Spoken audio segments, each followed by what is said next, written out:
every single fight on UFC 300 individually. I'll do like a final stream this Friday, um, whereby I'll go through every fight from the early prelims up until the main card.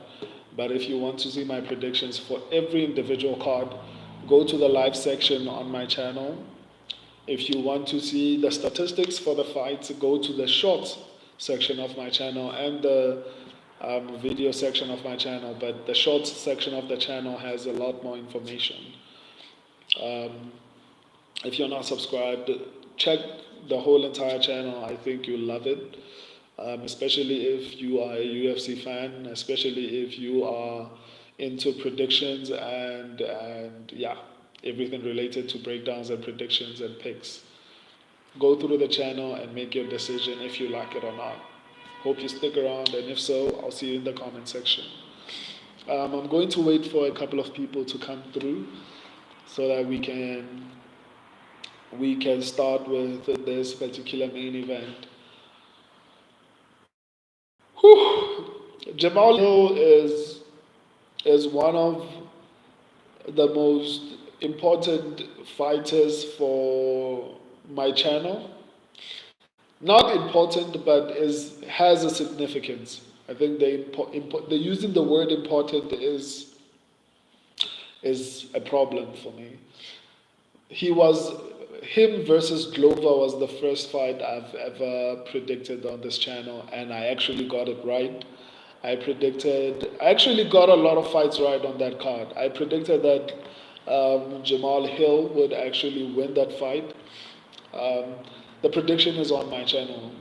I'm not lying. So it's on the video section of the channel if you want to see if I actually did predict Jamahal Hill. So Jamahal Hill versus Glover Teixeira was the first ever card that I ever predicted. So this is like in a way, and this is my first year. Like my channel turned a year about in February. So the fact that he's also fighting on this particular card after I turned a year is pretty dope. But nonetheless, let me get to the breakdown of the fight. Alex Pereira versus Jamahal Hill. I'm going to take my time with this one. I've been breaking down every single fight on the card, and now I want to explain my pick.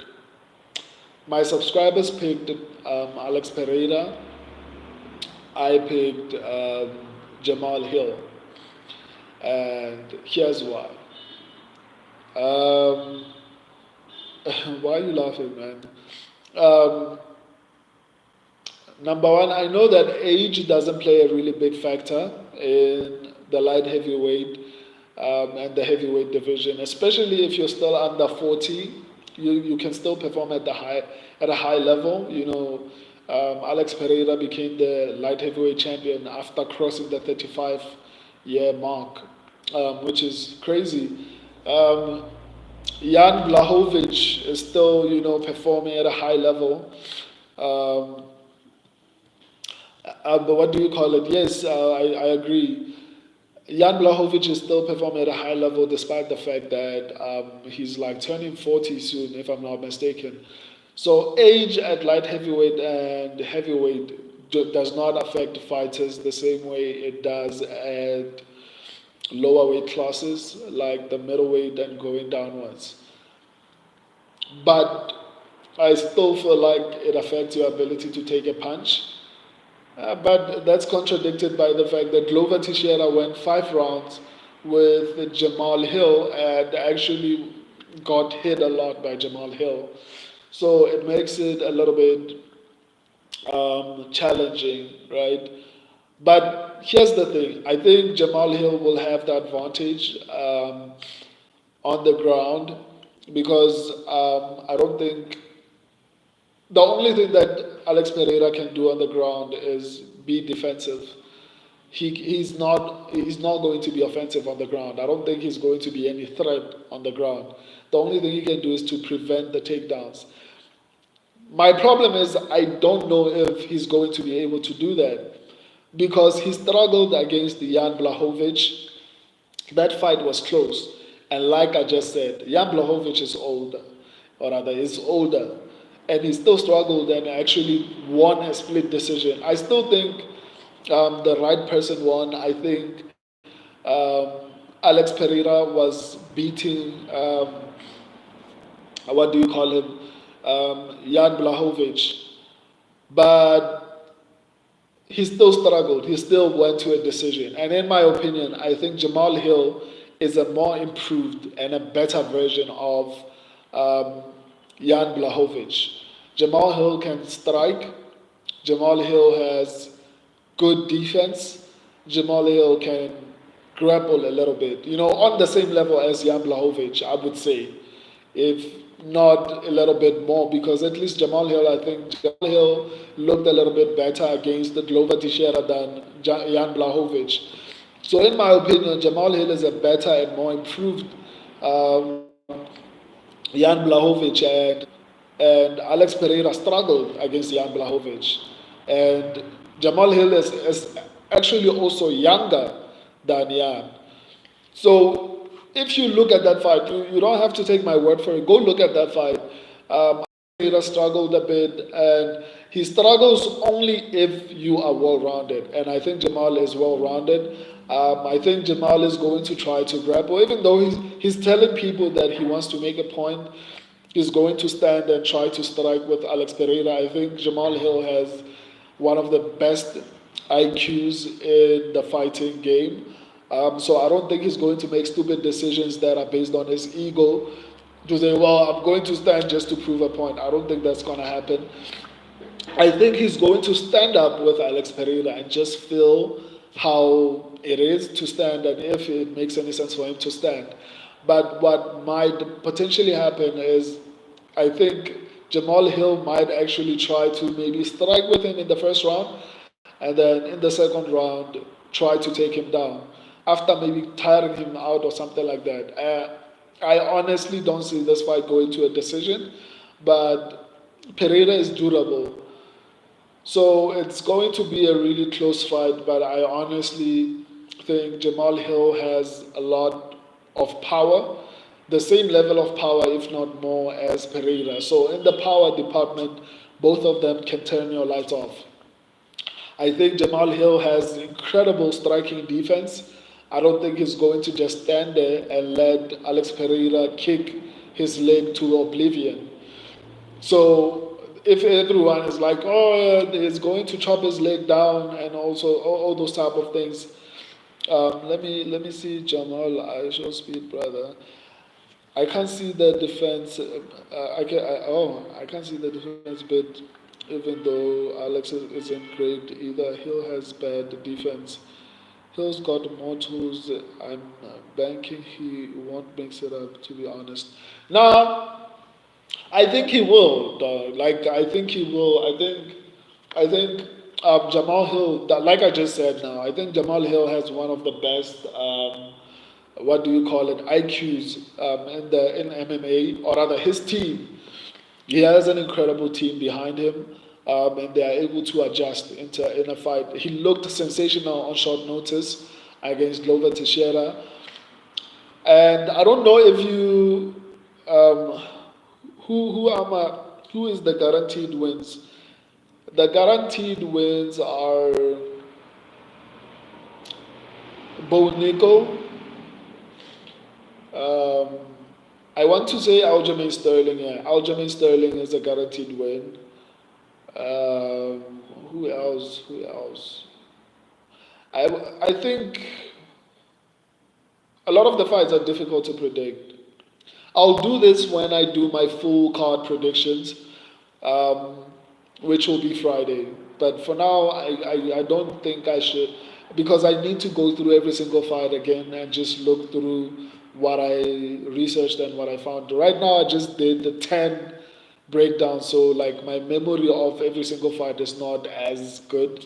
So I need to rest a little bit, and I'll give you a proper list of the people that I think are definitely going to win. But at the top of my list, I think obviously Bo Nickel, I think obviously Aljamain Sterling.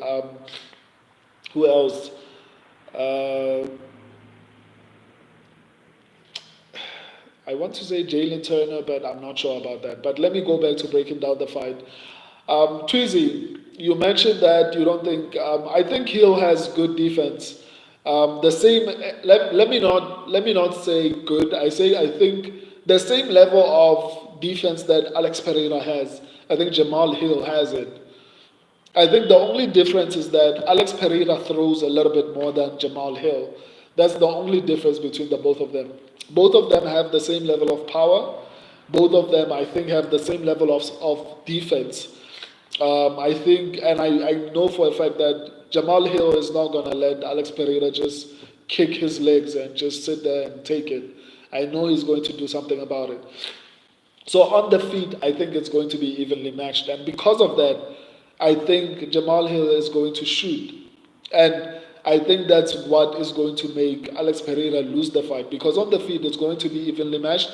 Alex Pereira is also smart. He's not dumb. He didn't become a decorated champion by making stupid decisions. So I don't think he's going to be reckless when he's fighting Jamal Hill. He's going to respect his power. And because of the evenly matched skills on the feet, and I say this because the only fundamental difference between the both of them is that Alex Pereira will throw a little bit more than Jamal Hill. If it goes to a decision, maybe it might favor Alex Pereira, but I think the equalizer will be the grappling. So it might be a close fight, and it might go to a decision based on what I'm seeing. Because I think both of them are going to respect each other, and I think the only way Alex Pereira finishes Jamal Hill is if Jamal Hill cannot address the leg kicks. But I think this fight will eventually go to the ground. And on the ground, I'm going to side with Jamal Hill. And because it's close, I'm going to stick with Jamal Hill because, number one, like I just highlighted, power, they both have power. Defense, I think they are both on the same level in terms of defense. Striking, Alex Pereira throws a little bit more, but that to me doesn't necessarily mean much. So essentially, I think it's going to be evenly matched. On the ground, it's going to be Hill all day, Hill. And I think if it gets to the third round, that's where Alex Pereira is going to see flames. If Alex Pereira cannot end this fight within the first 3 rounds, he's going to have a serious problem when it gets to championship rounds. And that's where I think Jamal Hill is going to take over the fight with grappling. Um, the fight might not get there, but because of how much I think they are going to respect each other's power, I think it might go to a decision. Both of them will be cautious. Both of them will be very defensively sound. I think the equalizer will be the grappling.